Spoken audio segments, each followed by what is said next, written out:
여러분, 요셉 하면 떠오르는 게 무엇입니까? 요셉. 크게 보통 세 가지를 떠올릴 수 있죠. 첫 번째는 꿈. 네, 꿈 해몽을 잘했죠, 요셉이. 네, 꿈에 대한. 그리고 두 번째, 무엇이 있습니까? 요셉 하면 떠오르는 거. 형통.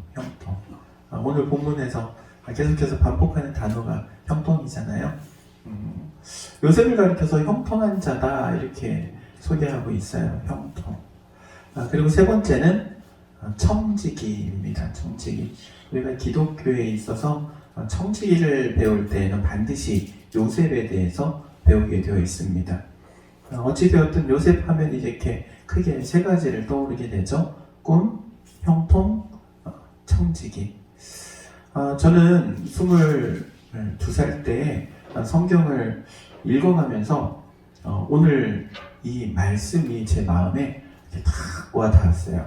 어떻게 와닿았냐면은 나도 요셉처럼 형통한 사람이 되었으면 좋겠다. 여러분 그렇지 않습니까? 요셉과 같이 형통한 사람이 되었으면 좋겠다. 뭐가 형통인지는 모르겠지만 일단 요셉이 형통한 것처럼 나도 형통했으면 좋겠다. 그래서 저는 22살 때 이 말씀을 붙들었어요. 그리고 이 말씀을 가지고 기도했어요. 하나님, 저도 요셉처럼 형통한 사람 되게 해주세요. 형통한 사람 되게 해주세요. 그리고 나서 또 제가 두 번째로 제 마음에 확 와닿아가지고 또 붙잡았던 말씀이 있어요. 사무엘상에 나오는 말씀인데 하나님께서 사무엘과 함께 하셔서 사무엘의 입에서 나오는 말이 하나도 땅에 떨어지지 아니하였더라 그래요. 하나님, 저도 사무엘처럼 제 입에서 나가는 말이 그냥 흐지부지 되는 일이 없게 하시고 반드시 열매 맺는 그러한 놀라운 역사로 사무엘과 같은 복을 허락해 주십시오. 제가 20대에 이 말씀을 붙들고 기도했습니다. 물론 이 기도의 제목은 제가 그때 당시에 빼먹지 않고 기도했지만 요즘은 간간히 기도합니다.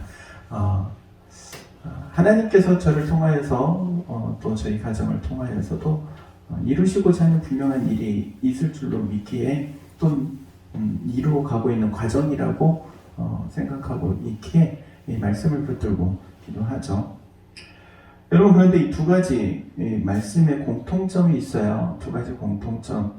제가 이상하게 이 말씀을 하나님께로부터 받고 이 말씀을 붙들고 기도하면서 이 말씀에 대해서 조금 더 깊이 알고자 공부하고 연구하면서 깨달은 게 있어요. 물론 여러분들도 쉽게 깨달을 수 있는 겁니다. 저는 좀 제가 바보 같았나 봐요. 한참 나중에 깨달은 거예요. 뭐를 깨달았냐면은 이 두 가지의 이 말씀, 창세기에 나오는 요셉의 말씀과 사무엘상에 나오는 사무엘에 대한 말씀에 공통점이 있었는데 그게 공통점이 뭐였냐면은 하나님과 함께 하심에, 하나님께서 그와 함께 하심에, 하나님께서 함께 하셨기 때문에 형통하고 또 그 입에서 나오는 말이 하나도 땅에 떨어지는 일이 없이 다 이루어졌던 것. 하나님이 함께 하심으로 만들어진 결과였던 거예요. 형통도 하나님과 함께 하셨기에 만들어진 결과고 말하는 대로 이루어진 것도 하나님이 함께 하셨기에 이루어진 결과라는 사실. 그래서 하나님이 함께 하시면 되는구나. 할렐루야. 아멘. 그러면 하나님이 함께 하시면 됩니다. 하나님이 함께 하십니다. 임마누엘의 하나님이라고 하잖아요. 임마누엘 뜻이 뭐예요? 하나님이 우리와 함께 계신다. 하나님이 우리와 함께 하시기 때문에 이 모든 일들이 우리에게 이루어지는 거예요. 남에게 이루어지는 게 아니에요. 어떤 위대한 신앙의 사람들, 우리가 존경할 만한 사람들에게만 이루어지는 사건이 아니라는 거예요. 누구든지 예수 그리스도를 믿는, 그리고 임마누엘의 하나님을 믿고 고백하는 우리 모두에게 동일하게 역사하시는 하나님의 능력인 거예요. 여러분, 임마누엘의 하나님을 믿으시기 바랍니다. 우리가 성경을 읽어야 할 이유가 여기 있습니다. 성경을 읽으면요, 마음에 소원이 생겨요. 믿음의 사람들을 보면서 혹은 오늘 본문과 같은 말씀을 보면서 야, 나도 요셉처럼 돼야겠다. 나도 요셉처럼 되고 싶다. 라는 마음의 소원이 생기는 거예요. 마음의 소원. 하나님의 말씀을 읽어가면 마음의 소원이 생기는데 이 마음의 소원이 누가 주시는 소원일까요? 하나님 주시는 소원이에요. 여러분, 소원은요, 우리가 내가 품는다고 내 소원이 아니에요. 부모의 소원도 있고요. 그렇잖아요. 자녀들 향해서 이 자녀가 앞으로 어떻게 되었으면 좋겠다. 그런 마음으로 양육하잖아요. 부모의 소원도 있는가 하면 국가의 소원도 있어요. 국가의 소원. 우리 어렸을 때 한창 불렀던 노래 있어요. 주입식 노래. 우리의 소원은 뭐예요? 통일. 여러분 진짜 소원이 통일이에요? 저랑 상관없이 그냥 그 노래를 부르면서 그게 마음의 소원이 되어버린 거예요. 통일이 되든 안 되든 나랑 별로 상관은 없는 것 같은데 국가의 소원인 거예요. 국가. 민족의 소원인 거예요. 그것이 나에게 그냥 주입된 거지. 노래를 통해서. 소원이요. 내가 품는 소원이 아니고 밖에서부터 들어오는 소원이 있다니까요. 그런데 부모의 소원도 있고 국가의 민족의 소원도 있고 하나님의 소원도 있는 거예요. 하나님의 소원이 근데 위대한 이유가 있어요. 여러분, 부모의 소원 내가 이루고 싶다고 해서 다 이룹니까? 능력 안 되면 못 이루지. 때를 잘못 만나도 못 이루고요. 그렇지 않습니까? 부모가 자녀를 얘는 나중에 판검사로 키울 거야? 판검사가 됩니까? 안 되는 거죠. 부모 마음으로 안 되는 거예요. 우리의 소원은 통일 몇 년을 불렀어요? 물론 지금은 안 부르는 것 같아. 요즘 애들은 몰라요. 적어도 그게 한 20, 30년은 불렀단 말이에요. 그거 부른다고 통일이 됐냐고요? 안 됐잖아요. 안 됐어. 왜냐면은 이 나라와 민족이 그 소원을 품고 있다 할지라도 소원을 이룰 능력이 없는 거예요. 그런데 하나님의 소원은 하나님께서 이루실 능력이 있는 거예요. 그래서 하나님의 소원을 품으면 하나님의 소원은 반드시 이루어집니다. 그렇기 때문에 우리가 성경을 읽어야 할 이유가 있는 거예요. 성경을 읽다 보면 하나님의 말씀이 내게 마음의 소원을 주셨더니 빌립보서 2장 13절 말씀이 이렇게 말씀하시죠. 너희 안에 행하시는 일 하나님이시니 너희 안에 소원을 두고 행하시느니라 그래요. 우리 마음 가운데 하나님께서 소원을 주시고 그 소원을 이루시도록 우리와 하여금 움직이게 하신다는 거예요. 그렇기 때문에 하나님의 말씀을 가까이 해야 합니다. 사랑하는 성도 여러분, 하나님 말씀을 가까이 하시기 바랍니다. 읽으시기 바랍니다. 읽어도 도대체 무슨 말인지 모르겠어요. 그래도 읽으세요. 왜냐하면 그 말씀이 어느 순간 깨달아지게 될 때가 있고 알아지고 믿어질 때가 있고 그 말씀이 나에게 위로가 될 때가 있고 힘이 될 때가 있고 능력이 될 때가 있고 그리고 그 말씀이 이루어질 때가 있는 거예요. 그리고 우리가 또한 말씀을 읽어야 되는 것은 이 마음의 소원이 그냥 소원으로만 머물러 있는 것이 아니라 우리를 기도의 자리로 이끌기 때문에 그래요. 여러분, 마음의 소원이요, 세상의 소원과 부모의 소원과 하나님의 소원의 궁극적으로 다른 점이 이거예요. 하나님이 주신 소원은요, 이상하게 기도하지 않으면 안 돼. 기도하지 않고는 못 참아요. 그 소원을 품고 기도하게 되는 거예요. 근데 부모의 마음을 잘 아는 자녀가 부모가 자식을 판검사로 키우기를 원해, 혹은 서울대를 들어가기를 원해. 그럼 자녀가 그 마음을 알면 뭐를 할까요? 공부할 공부. 열심히 공부할 거예요. 진짜 쌍코피를 흘려가면서 공부할 거예요. 부모의 마음을 알고 부모의 소원을 이루어주기 위해서. 그런데 하나님의 소원은요, 품으면 기도하게 되는 거예요. 그 손을 품고 손을 품고 기도하는 거예요. 손을 품고 기도하기 시작하면 보이지 않던 게 보이기 시작하고 내가 해야 할 일들이 보이기 시작하는 거예요. 어떻게 준비해야 하는지 그것이 하나하나 깨달아지고 그 앞으로 나아가는 과정들이 준비되기 시작하는 거예요. 기도하면 은혜 보여요. 그래서 기도하는 거예요.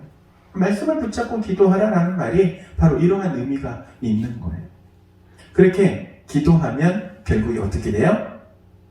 어떻게 돼? 응답받는다. 하나님께서 응답해 주시죠.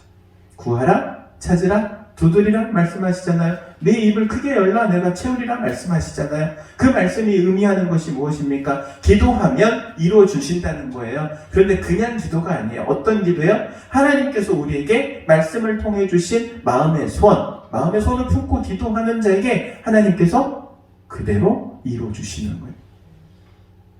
이게 신앙인의 위대함이에요. 세상 사람들이 못하는 거예요. 이룰 수 없는 일을 우리 믿는 자들에게 가능한 이유. 왜 믿는 사람들에게는 기적이 일어날까? 왜 기적이 일어날까요? 바로 하나님이 역사하시기 때문에 그래요. 기적을 한 번도 경험하지 못한 것처럼 꾸벅꾸벅 그러고 있어. 어떻게? 하나님이 일으키시는 기적. 분별력이 있는 자는 깨달을 줄로 믿습니다. 오늘 하루를 살아가는 것도 기적이고 우리가 이렇게 함께 모여 예배하는 것도 기적이고 우리 담임교회만 봐도 기적이고 우리 성도들 얼굴만 봐도 기적이고 기적 아닌 게 없는데 아직 깨닫지 못했을 뿐인 거예요. 어찌되었든 분명한 것은 하나님께서 우리에게 말씀을 주셨을 때에는 그 말씀을 이루시기 위한 하나님의 분명한 계획, 뜻, 목적이 있다는 사실이에요. 이것을 잊어버리면 안 돼요. 오늘 말씀 가운데 우리가 함께 나누고자 하는 것은 형통이라는 말씀이에요.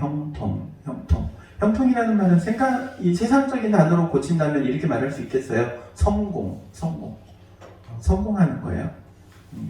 여러분, 여러분의 삶을 한번 돌아보시기 바랍니다. 여러분의 삶을 돌아보았을 때 성공한 일이 많습니까? 아니면 실패한 일이 많습니까? 실패한 일들이 많을 거예요. 성공보다는 원래 실패가 많은 법이에요. 그런데 중요한 것은요. 사람은 성공과 실패를 그때 잘 되면 성공, 안 되면 실패 이렇게 생각을 해요. 그렇잖아요. 사업이 잘 되면 성공, 사업이 망하면 실패 이렇게 판단하잖아요. 그런데 하나님께서 말씀하신 형통은 조금 달라요. 어떻게 다른지 한번 볼까요? 요셉을 한번 보시기 바랍니다. 요셉을 가리켜서 형통한 자가 되었다고 했어요. 요셉이 형통한 자가 되었다는 거 이게 말이 쉽지 요셉의 상황과 형통이라는 말은 좀 사뭇 거리가 멀어요. 왜냐하면 요셉이 그 아버지인 야곱이 특별히 사랑했던 아들이잖아요. 그쵸? 아들 중에서 다른 아들은 다 그냥 거적대기 같은 옷을 입혔는데 이 요셉만 무슨 옷 입혔다고 그랬어요? 채색 옷을 입혔어. 아들 중에서도 특출나게 이뻐한 거예요. 특별한 사랑으로 사랑한 거예요. 아주 표가 나도록. 여러분, 부모님들은 자녀를 사랑할 때 별로 표 안 나게 사랑하잖아요. 표나게 사랑하는 경우도 있기는 해요. 요셉처럼. 그런데 보통의 경우는 다 표 안 나게 사랑해요. 손자녀들도요, 특별하게 사랑하는 자녀들한테 세뱃돈을 5만 원씩 주고 그냥 손자녀들한테 1만 원씩 주는 한이 있더라도 봉지에 넣어주잖아요. 안 걸리려고. 그런 경험이 없나 보구나. 아무튼 특별하게 사랑을 해도 별로 태를 안 내려고 하는데 야곱은요 이거를 아주 보여줬어요. 다른 자식들이 보고 질투할 정도로. 질투해가지고 어떻게 해요? 죽이려고 하잖아요. 죽이려고 했다가 죽이지는 않고 노예로 팔아버려요. 노예로 팔려와 있어요. 지금 아버지의 사랑을 듬뿍 받던 자리에서 지금 어떤 자리로 와 있는 거예요? 노예의 자리예요. 여러분 비교할 수 있습니까? 사랑받는 아들의 자리에서 지금 노예의 자리로. 여러분 어떤 삶을 살고 싶어요? 사랑받는 아들의 자리에 살고 싶습니까? 아니면은 일 부려 먹히는 이 일만 죽어라 해야 하는 이 노예의 자리. 어떤 자리가 형통한 자리예요? 당연히 사랑받는 아들의 자리가 형통한 자리겠죠. 그리고 두 자리 중에 선택하라고 하면 사랑받는 아들의 자리에 가야지 어디 노예의 자리에 가겠습니까? 그런데 성경은요, 지금 노예로 전락한 요셉을 가리켜서 형통한 자라고 말해요. 신기하죠? 우리 세상적인 가치관으로 봤을 때는요, 실패한 거예요. 성공이 아니잖아요. 실패한 거예요, 실패한 거. 근데 하나님께서는 그의 삶을 가리켜서 오히려 성공했다 그럽니다. 성공했다. 도대체 이 차이가 어디에서 나오는 걸까요? 그 차이는요, 너무나도 간단해요. 그 상황을 주관하고 또 바라보고 판단하는 주체가 누구냐는 거예요. 여러분, 내가 사업을 성공해서 성공했다, 혹은 잘못해가지고 부도를 맞아가지고 사업이 실패했다, 그건 누구 생각이에요? 사업하는 사람 내 생각이잖아요. 내 생각. 요셉을 바라볼 때에는요, 지금 하나님의 생각으로 요셉을 바라보는 거예요. 요셉에게 지금 이렇게 보디발의 집에 팔려가가지고 노예 생활을 하는데, 그게 지금 과정 가운데 있는 거예요. 어떤 과정? 하나님께서 원하신 어떤 최종 목적지를 향해 가는 과정. 그래서 그 가는 과정 가운데 있기 때문에 그거를 통틀어서 형통하다고 말하는 거예요. 여러분, 이것을 우리의 삶에도 접목해 본다면, 내가 지금 당장 어려운 일이 있고 힘든 일이 있고 고난 가운데 있다 할지라도 그것이 하나님의 뜻 가운데 있으면 어떤 삶이다? 형통한 삶이다. 실패한 삶이 아니라 성공한 삶이다 말할 수 있는 거예요. 그래서 지금 당장에 내 처해 있는 상황 때문에 일희일비하지 않는 것이 신앙이 있는 거예요. 신앙이. 왜냐하면 우리는 과정 가운데 있기 때문에 아직 종착지에 도착하지 않았어요. 하나님께서 우리를 통하여서 이루시고자 하는 그 결과물, 열매 맺는 그 자리에 아직 이르지 않았을 뿐이에요. 지금 거기를 향해 나아가고 있는 과정 가운데 있는 거예요. 그렇기 때문에 하나님의 형통과 사람의 형통은 너무나도 다른 거예요. 물론 인간적인 생각으로는 그래도 성공하고 싶죠. 그래도 내 삶이 형통했으면 좋겠죠. 내가 생각했을 때. 그런데 그것조차도 하나님께 맡기는 게 신앙이라는 사실을 기억하시기 바랍니다. 요셉의 고난을 통하여서 우리가 한 가지 사실을 알게 돼요. 요한복음 12장 24절 말씀에 이렇게 말씀합니다. 내가 진실로 진실로 너희에게 이르노니 한 알의 밀이 땅에 떨어져 죽지 아니하면 한 알 그대로 있거니와 죽으면 많은 열매를 맺느니라. 한 알의 이 밀알이 죽었을 때 열매를 맺게 된다는 거예요. 죽어야지 열매를 맺는다는 거. 땅에 떨어져서 썩어져야지 열매를 맺게 된다는 거. 그냥 땅에 떨어지지 않고 죽지 않으면 열매가 맺어질 수 없다는 거예요. 형통이라는 말은 결국에 열매 맺는 데 성공한다는 말과 같거든요. 시편 1편 3절 말씀에 이렇게 말씀합니다. 우리가 너무나도 좋아하는 말씀이죠. 그는 시냇가에 심은 나무가 천을 따라 열매를 맺으며 그 잎사귀가 마르지 아니함 같으니 그가 모든 일에 다 형통하리로다. 이렇게 말씀하시죠. 그가 하는 모든 일이 다 형통한 것, 열매를 맺어가는 그 과정 가운데 이파리만 무성한 게 아니고 열매도 맺어요. 열매를 맺어요. 열매를 맺는 결과물, 거기까지 가는 거예요. 여러분의 삶이 이러한 형통의 삶이 될 수 있기를 주의 이름으로 축원드립니다. 그러기 위해서 기억하시기 바랍니다. 하나의 미랄이 죽어야 한다는 사실.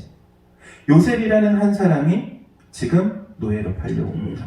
그리고 정말 밑바닥부터 더 이상 낮아질 수 없을 것 같은데 더 낮아지고 더 낮아지고 정말 죽음 가운데 처하는 그 상황에 처하기까지 되는 이 요셉을 통해 하나님께서 이스라엘이라는 크고 놀라운 민족을 세우시는 거예요.